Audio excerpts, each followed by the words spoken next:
AP సచివాలయ ఉద్యోగుల association నేత వెంకట్రామిరెడ్డి అరెస్ట్ అయ్యారు. అనుమతి లేకుండా మద్యం పార్టీని నిర్వహించినందుకు ఆయనను ఎక్సైజ్ పోలీసులు అదుపులోకి తీసుకున్నట్టు తెలుస్తోంది. వివిధ సెక్షన్ల కింద కేసు నమోదు చేసినట్టు సమాచారం. సచివాలయ ఉద్యోగుల క్యాంటీన్ డైరెక్టర్ పదవుల కోసం త్వరలో ఎన్నికలు జరగనున్న విషయం తెలిసిందే.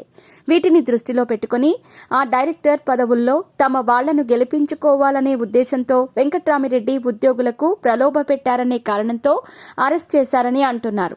గురువారం రాత్రి గుంటూరు జిల్లా తాడేపల్లిలోని కొండపావులూరి గార్డెన్లో వెంకట్రామిరెడ్డి సచివాలయ ఉద్యోగులకు మందు విందు పార్టీని ఏర్పాటు చేసినట్టు పక్కా సమాచారం అందటంతో ఎక్సైజ్ అధికారులు స్థానిక పోలీసులతో కలిసి దాడులను నిర్వహించారు. అనుమతులు లేకుండా మందు పార్టీని నిర్వహించడంతో ఆయనను అరెస్ట్ చేశారు. సంఘటనా స్థలం నుంచి పెద్ద ఎత్తున మద్యం బాటిళ్లను స్వాధీనం చేసుకున్నారు. సచివాలయం క్యాంటీన్లో మొత్తం 10 డైరెక్టర్ పదవుల కోసం ఎన్నికలు జరగనున్నాయి. మొత్తం 28 మంది పోటీలో నిలిచారు. వీరిలో 11 మంది వెంకట్రామిరెడ్డి వర్గానికి చెందినవారు.